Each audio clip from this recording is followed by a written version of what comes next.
دیکھیے پروردگار عالم نے قرآن مجید میں اپنے اوصاف بڑی تعداد میں بیان کیے ہیں. وہ غفار ہے، وہ قہار ہے، وہ جبار ہے، وہ متکبر ہے، وہ مصور ہے، صفتیں آئیں. لیکن اللہ کے بعد پروردگار عالم نے نہ غفار کہا، نہ ستار کہا، نہ قہار کہا، نہ جبار کہا، نہ متکبر کہا. لفظ اللہ کے بعد بسم اللہ الرحمن الرحیم میں جو پہلا جملہ ہے قرآن مجید کا، اللہ کے بعد رحمان اور رحیم کو رکھا. تو اگر اللہ سمجھ میں آ گیا تو یہ لفظ رحمان اور لفظ رحیم دونوں سمجھ میں آ جائیں گے. اللہ کیا ہے؟ دیکھیے خدا رازق ہے. تو جب آپ یہ فرماتے ہیں کہ خدا رازق ہے تو آپ کے ذہن میں فقط ایک صفت رزق ہوتی ہے. اس میں یہ نہیں ہے کہ خدا خالق بھی ہے، فقط رازق ہے. جب آپ نے کہا خدا خالق ہے تو فقط صفت خالقیت سامنے ہے، اب صفت رزق سامنے نہیں ہے. خدا قہار ہے، قہار قہر کرنے والا، تو ایک صفت آپ کے سامنے ہے. خدا رحمان بھی ہے، یہ قہاریت میں شامل نہیں ہے. تو خداوند عالم کے 1000 اسماء حسنہ جو دعاؤں میں اور قرآن مجید میں پائے جاتے ہیں، ان میں سے ہر اسم اس کی ایک صفت کا مظہر ہے. کوئی اسم قہاریت کا مظہر ہے، کوئی غفاریت کا مظہر ہے، کوئی رزق کا مظہر ہے، کوئی خلق کا مظہر ہے، کوئی فنا کر دینے کا مظہر ہے، کوئی دوبارہ لوٹا دینے کا مظہر ہے. تو ہر نام اللہ کا ایک صفت کا مظہر ہے. اب اگر ان سارے اوصاف کو اور سارے صفات کو ایک لفظ میں کہنا چاہیں تو بہت مشکل ہو جائے گا نا. اس کے لیے پروردگار عالم نے لفظ استعمال کیا، لفظ اللہ. رازق یعنی ایک صفت، خالق یعنی ایک صفت، مبدی ایک صفت، معید ایک صفت. اور جب اللہ آپ نے کہا تو جتنی بھی صفتیں ہیں کمال کی اور جتنی بھی صفتیں پروردگار عالم میں پائی جاتی ہیں وہ ساری کی ساری لفظ اللہ میں سمٹ کے آ گئیں. تو آغاز کیا پروردگار عالم نے اپنی کتاب کا اپنے نام سے جو اس کا اسم ذات ہے، جس میں ساری صفتیں سمٹ کے آ جاتی ہیں.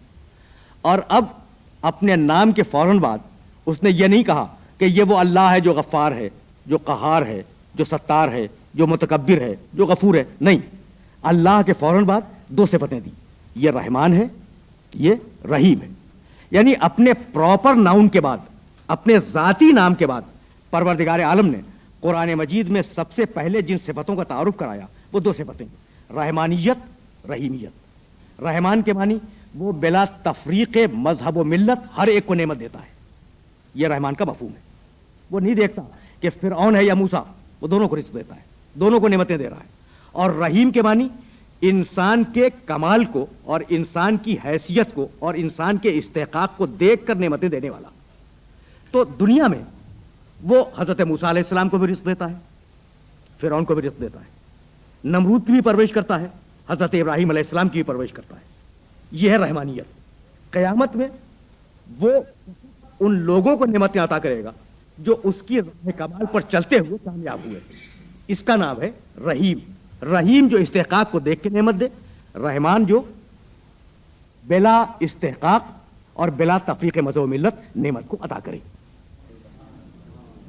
اب آپ نے توجہ فرمائی کہ اس کا جنبہ رحمت اس کے جنبہ قہر پر، جنبہ غضب پر، جنبہ انتقام پر اگر حاوی نہ ہوتا تو پروردگار عالم لفظ اللہ کے بعد ان 2 صفتوں کو نہ رکھتا.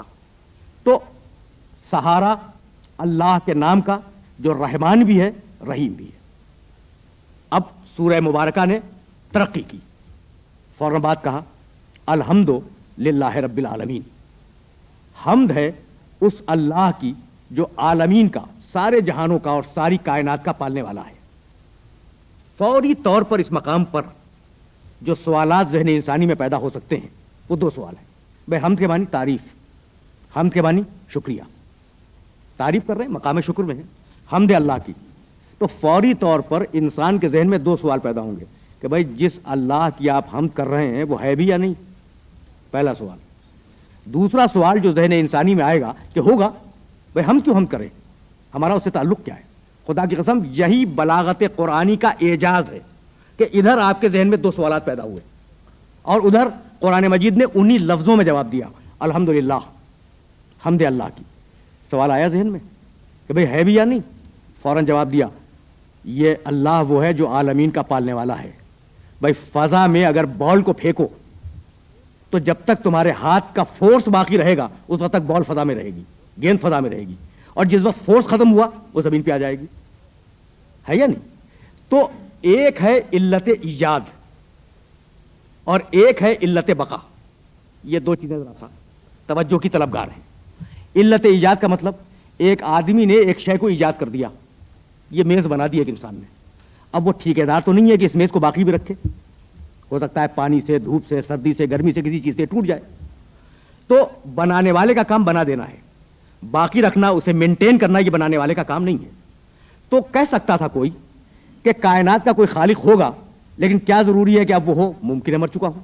کہا نہیں، وہ رب العالمین ہے. اس وقت اگر مریخ، زہرہ، عطارد، سورج، چاند، زمین یہ سب باقی ہیں تو کوئی ان کا باقی رکھنے والا موجود ہے. تو پہلا سوال جو ذہن انسانی میں آ سکتا تھا کہ بھئی وہ ہے یا نہیں، اس کا جواب دیا کہ رب العالمین. اگر عالمین قائم ہے تو اس کا رب قائم ہے اور باقی ہے. دوسرا سوال کہ بھئی ہوگا، ہم اس کا شکریہ ادا کیوں کریں؟ اس کا جواب اس کے آگے بڑھ کے دیا کہ الرحمن الرحیم، یہ دنیا میں بھی نعمتیں دینے والا ہے اور آخرت میں بھی نعمتیں دینے والا ہے. تو اگر نعمت کی تمنا ہے تو ہم کرو، اور نعمت کی تمنا نہیں ہے تو ہم نہ کرو. اب ایک سوال پھر ذہن انسانی میں پیدا ہوا کہ بھائی نعمت کی تمنا، نعمت تو دے رہا ہے نا وہ، اب تمنا کریں جب بھی دے گا اور نہ کریں جب بھی دے گا. ضرورت کیا ہے کہ ہم اس کی حمد کریں؟ ہوگا، یقیناً ہوگا، ہم نے تسلیم کر لیا اور وہ دنیا میں نعمت دے رہا ہے. لیکن یہ کہ ہم اس کی نعمت کا شکریہ ادا کریں، ہمیں اس سے فائدہ کیا پہنچے گا؟ فوراً بات کہا، دیکھیے آیتوں کا دوسری آیتوں سے ربط. فوراً بات کہا مالک یوم الدین، یہ نعمتیں فقط دنیا میں ختم نہیں ہوں گی، نعمتوں کا سلسلہ قیامت تک جانے والا ہے. وہ یوم الدین کا مالک ہے. تو اب اگر قیامت میں لازوال نعمتیں چاہیے تو اس کی حمد کرو، نہیں چاہیے تو نہ کرو. اب پھر ایک سوال ذہن انسانی میں پیدا ہو سکتا تھا، اور بڑا عجیب و غریب سوال، کہ حمد کے لیے ہم تیار ہیں، ہم اس کی حمد کے لیے تیار ہیں، لیکن ہم کا وہ سلیقہ کیا ہو، وہ طریقہ کیا ہو جو اس خالق کو پسند ہو. تو فوراً جواب آیا ایاک نعبد، پروردگار ہم تیری عبادت کرتے ہیں، عبادت کے ذریعے تیری حمد کو تیری بارگاہ میں پیش کرتے ہیں. اب پھر ذہن انسانی میں سوال پیدا ہوا کہ اس عبادت کے طریقے کو کون بتلائے؟ ایاک نستعین، پروردگار مدد بھی تجھ سے ہے، طریقہ عبادت تو بتلا دے. اب پروردگار طریقہ عبادت کو بتلائے تو کیسے بتلائے؟ تو اب پھر فوراً ایک دعا دے دی، اہدنا الصراط المستقیم. دعا مانگو ہماری بارگاہ میں کہ پروردگار ہمیں سیدھے راستے پر چلنے کی ہدایت کر، سیدھے راستے کی طرف ہماری ہدایت کر.